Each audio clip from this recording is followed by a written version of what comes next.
Hello class, कैसे हैं आप सभी लोग। आफ्टर स्कूल में आप सभी का स्वागत है। आज हम पढ़ेंगे CRISPR Cas9। ये एक जीन एडिटिंग का बहुत इंपॉर्टेंट सेगमेंट है और ये आपसे एग्जाम में भी पूछा जा सकता है। इससे बहुत सारी चीजें आपसे पूछी गई हैं। ये एक डिटेल है, साइंस एंड टेक का एक टॉपिक है और जो एग्जाम में पूछा भी जाता है और इंटरेस्ट का है। अगर आप तैयारी नहीं भी कर रहे तो भी आप देखेंगे तो आपको ये बहुत अच्छी हेल्प देगा। जीन एडिटिंग होती क्या है? कुछ नहीं होती है। यहाँ पर कुछ पेयर्स चलते हैं जीन की जब आप बात करेंगे, जैसे ANT एंड GC के। तो ये CG भी बन सकता है, ये TA भी बन सकता है। ऐसे ये पेयर्स हैं, जैसे ये मान लीजिए AT है और ये CG है और लगता है कि इसमें कोई प्रॉब्लम है, ये जीन कोडिंग में कोई दिक्कत है, तो इसको हम हटा देंगे और इसकी जगह हम TA डाल देंगे या कुछ डाल देंगे या कुछ भी नहीं डालेंगे, इसको रिपेयर कर देंगे दोबारा। तो ये डिपेंड करता है कि हम जीन एडिटिंग किस पर्पस के लिए कर रहे हैं और इसका रियल मोटिव हमारे पास है क्या। अपनी बॉडी के एक नोवल जीन एडिटिंग को हम यूज कर रहे हैं या हम डोनर से जीन एडिटिंग करा रहे हैं, ये हमें डिटेल में पढ़ना है और इसको समझना है। क्रिस्पर Cas9 सिस्टम है क्या, ये कैसे यूज होता है, इसकी बात करते हैं। क्रिस्पर एक कंपोनेंट है जो प्रोकायोटिक जीनोम्स था उसमें पाया जाता है। अगर आप देखेंगे, ये मेथड था जिसमें ये पाया गया। एक हमारे पास बैक्टीरिया है जिसके अंदर ऐसा कुछ फीचर है कि वो अपनी जीन एडिटिंग को प्रॉपरली कर सकता था। अब इसके लिए हुआ क्या, ओटुसुको नटाका ग्रुप था, ओसाका यूनिवर्सिटी जापान में बेटा। उसने इसके बारे में देखा कि एक सीक्वेंस चलता है GC AT AT। अब देखिए ये जो सीक्वेंस है यही यहाँ से रिपीट होने लगा। इसको पहले रिपीट कर दिया, टी को इधर ले आए, ए को इधर ले आए, इधर ए को इधर, टी को इधर, जी को इधर, सी को इधर। तो उन्होंने कहा कुछ इसी तरीके के, ठीक है, एसरिकिया क्वाले में काम चलता है और इसी तरीके की कोडिंग पाई जाती है। इसी को इन्होंने बोला CRISPR रिपीट्स, ठीक है। तो ये क्या है, ये रिपीट्स हैं, मतलब यही सीक्वेंस पाया जाएगा। जैसे 5 to 3 डिग्री और 3 डिग्री to 5 डिग्री, यही कोडिंग आपके लिए काम करती है और 90% जीन में कुछ इसी तरीके का सीक्वेंस चलता है। यह इन्होंने बताने की आपको कोशिश की। इसी को बोला जाता है रेस कार कयाक। तो that is a race car kayak जो आपके जीनोम में पाया जाता है और ये जीन एडिटिंग के लिए बहुत बड़ा रोल है। ग्राम पॉजिटिव बैक्टीरिया लिया हमने, ये बैक्टीरिया लिया था, इसी का नाम है, और एक नेगेटिव बैक्टीरिया लिया, उनमें कोडिंग ऑलमोस्ट सेम पाई गई, सीक्वेंस को छोड़कर और कुछ नहीं पाया गया। ठीक। अब क्रिस्पर पार्ट सिस्टम एक एडॉप्टिव, जो प्रोकायोटिक सेल्स हैं, मान लीजिए बैक्टीरिया है बेटा, इसके अंदर एडॉप्टिव इम्यूनिटी है, मतलब ये इम्यूनिटी को अडॉप्ट करता है। अभी बेटा अडॉप्ट कैसे करता है, एडॉप्टिव इम्यूनिटी इसके अंदर आती कैसे, एडॉप्टिव इम्यूनिटी इसके अंदर कैसे आएगी, अब यहाँ देखिए इसने क्या किया। ये जब किसी भी वायरस से इन्फेक्टेड होगा बच्चों, फिर से समझिएगा, जब भी मान लीजिए कि आपके पेट में कोई बीमारी लगी, आपको बुखार आया, ठीक है, आपको फीवर आया। जब आपको फीवर आया तो आपने सोचा यार ये फीवर मुझे बीमार कर रहा है। तो जो आपकी बॉडी के अंदर बैक्टीरिया है वो इसको देख रहा है कि ये क्या आ रहा है, इसके जीन थे, इसने का लग जा गले, फिर ये मुलाकात हो ना हो, क्योंकि सबको पता है भाई वायरल इन्फेक्शन है, एंटीबायोटिक खाएंगे धड़ाधड़ मर जाएगा। अब इसने लगा भाई ये 2 दिन से एंटीबायोटिक खा रहे, ससुरा मर काहे नहीं रहा। तो इन्होंने कहा एक काम करते हैं, इसके जीन को पढ़ते हैं। तो इसने इसके जीन को पढ़ा। इसने कहा भाई देखो एंटीबॉडीज ये हैं, CD4 टी सेल और CD8 टी सेल्स हमने बनाए और बैक्टीरियल सेल को हमने एडिट करना स्टार्ट कर दिया। तो एक नेचुरल टी सेल्स हमारी क्रिएट हो गई, इनको इनको मिला के। अब हमको ये पता चल गया ये सारी जितनी चीजें थी इनसे हम क्या एडिट कर सकते हैं। ये इन्नीट इम्यूनिटी थी, एडॉप्टिव है, पहले से पाई जा रही थी, एडॉप्टिव इम्यूनिटी है कि हमने ये सारी चीजें कर ली। तो अब क्या होगा, इम्यूनिटी ने एक नई चीज एक्सप्लोर कर ली, है ना, टू एन एंटीजन। अब एंटीजन जो है उसने एक नई चीज को एक्सप्लोर कर लिया। तो अब क्या हुआ, ध्यान से देखिए। मान लीजिए आपने कोविड की वैक्सीन ली, तो जब लेंगे तो ये इम्यून रिस्पॉन्स जैसे ही आप लेंगे वैसे आर्टिफिशियली प्रॉम्प्ट होगा, प्राइमरी रिस्पॉन्स यहाँ पे आएगा और टाइम पे वो होल्ड हो जाएगा, मतलब नॉर्मल हो जाएगा। अब मान लीजिए रियल में सेकेंडरी एक्सपोजर आया और ये सीरियसली इन्फेक्शन आ गया आपकी बॉडी में, तो अब देखिए इम्यूनिटी का रिस्पॉन्स कितना हाई जाएगा, इस लेवल से नीचे जा रहा है। सेम बैक्टीरिया के साथ है। जब बैक्टीरिया किसी चीज को लर्न करता है तो अपनी जीन एडिटिंग में उस चीज को डाल देता है कि जब फ्यूचर में कोई भी ऐसी चीज मुझे मारने आएगी तो मैं उसको खत्म कर दूंगा। अब ये बैक्टीरिया क्या कर रहा है, देखिए प्लेनड्रोमिक रिपीट बना रहा है, ठीक है। पैलेंड्रोमिक रिपीट के साथ एक स्पेसर है, इसी में एडिटिंग कर देंगे, मैजिक यही है। अब देखिए यहाँ पर एक फॉरेन DNA हमने डाल दिया। मान लीजिए एक कोई वायरल इन्फेक्शन आया और उसकी चीजें हमने डाली, तो इसे बोला गया MGES मोबाइल जेनेटिक एलिमेंट्स। तो यहाँ पर वो पड़ेगा जो बैक्टीरियल क्रोमोसोम से बाहर है। क्रोमोसोम आपको पता है जैसे ह्यूमन में 23 है, मतलब टोटल 46 है, 23 पेयर का मतलब है। वैसे यहाँ पे जो क्रोमोसोम थे उनको ये बदलने की कोशिश कर रहा है। ठीक है, अब ये क्या करेगा, ये प्लास्मिड्स करेगा और इन चीजों को बदल देगा, इस स्पेसर में कुछ नई चीज आ जाएगी और यही चीज फ्यूचर में क्या करेगी, इसको किसी भी इंफेक्शन से बचाने की कोशिश आपके लिए करना स्टार्ट कर देगी। इसी को डिफेंस मैकेनिज्म बोलते हैं।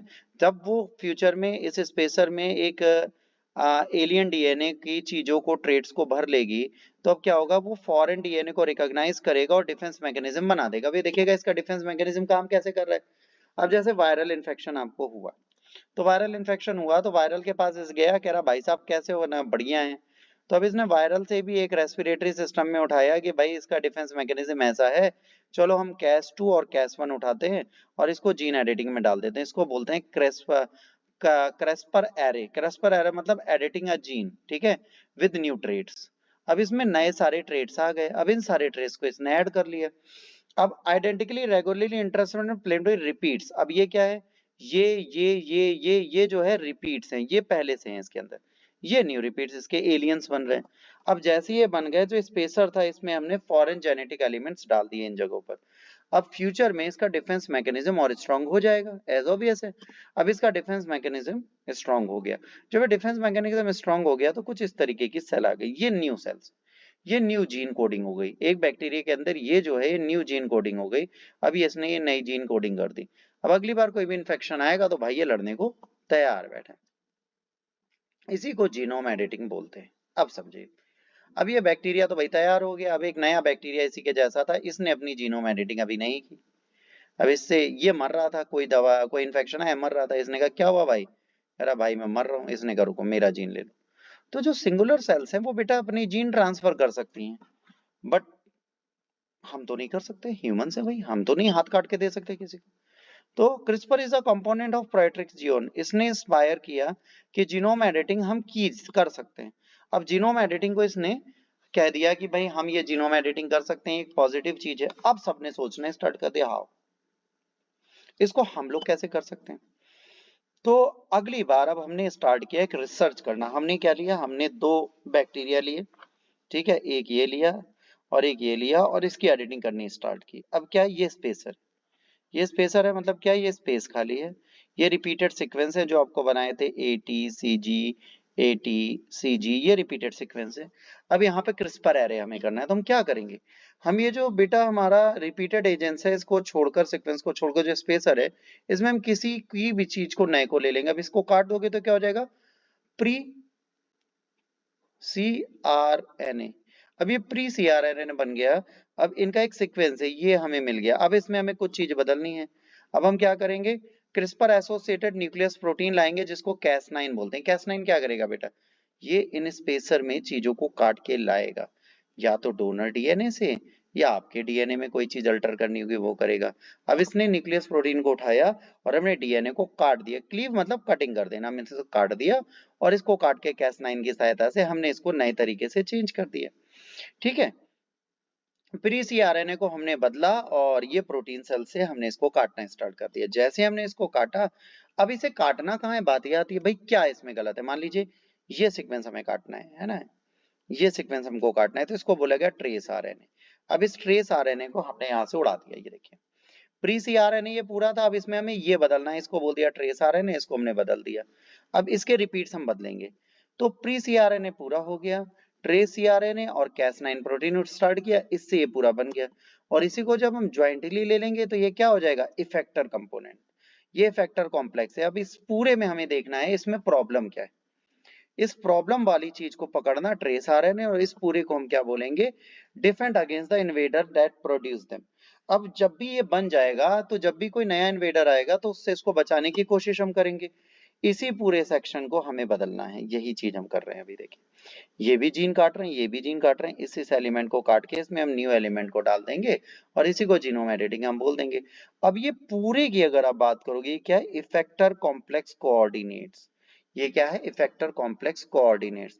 और यहीं से जब इस जीन को हम काट देंगे तो इसको बोलेंगे पैम, प्रोटो स्पेसर एडजेंट मोटिफ।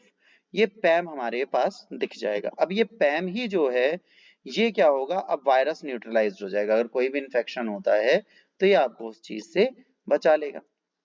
अब यहां तक हो गई भैया हमारी R&D। 2012 से पहले तक हमने इतना काम कर लिया, हमने इतनी R&D कर डाली थी, रिसर्च एंड डेवलपमेंट इतना हम कर चुके थे।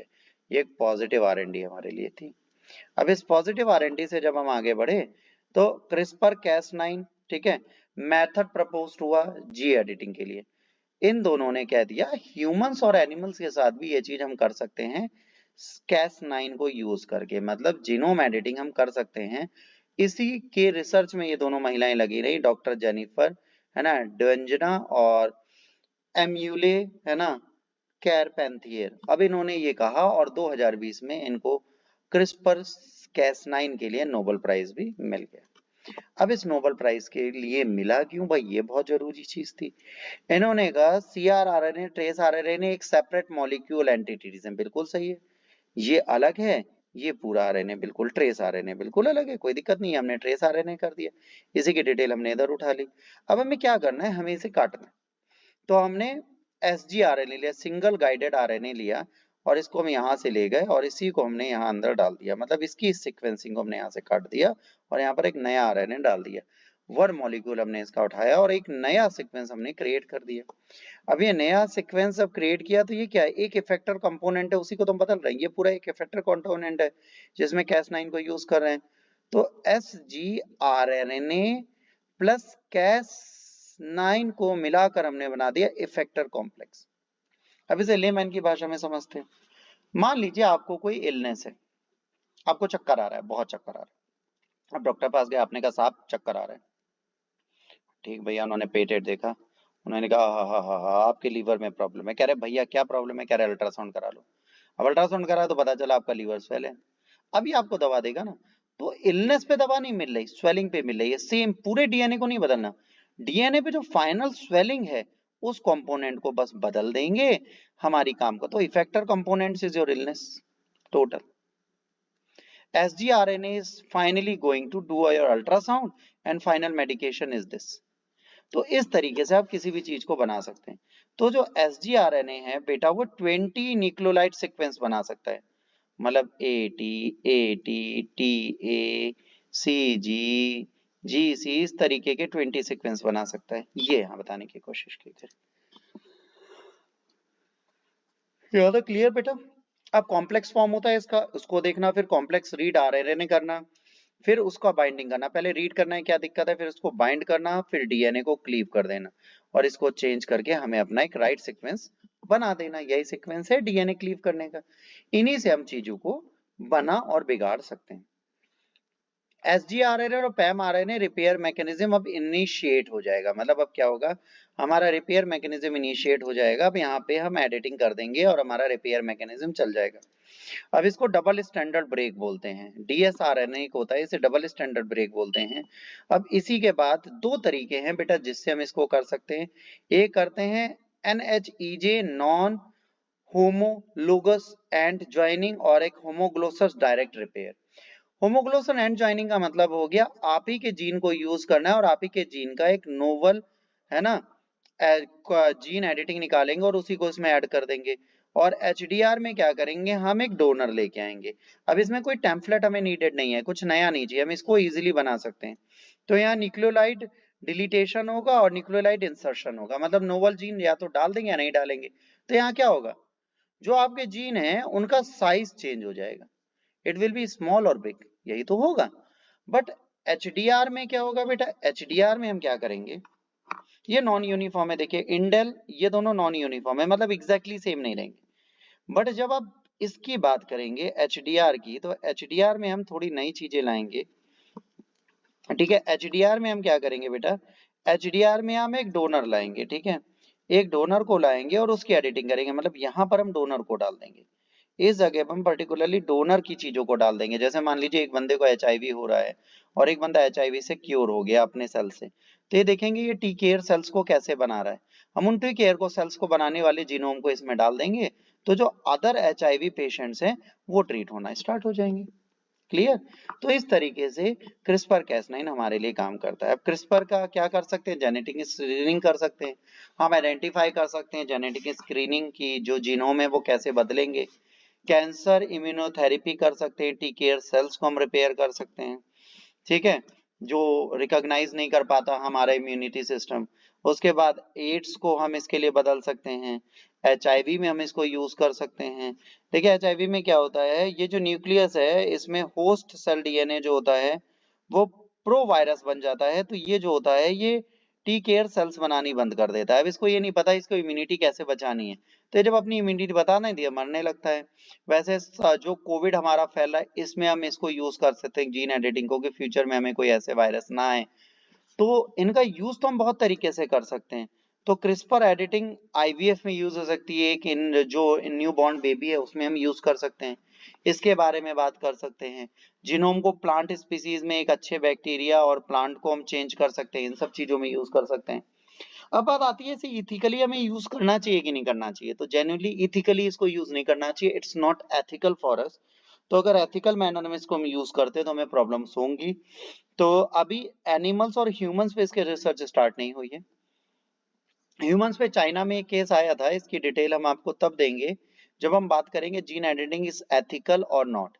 इसका आंसर जब हम देंगे अगले लेक्चर में तो उस टाइम पे हम इसकी बात करेंगे, उससे पहले हम इसकी बात नहीं करेंगे। बहुत शॉर्ट में जीस्टिंग दी है, जो आपने लाइव लेक्चर किया उसमें ज्यादा डिटेल दी जाती है।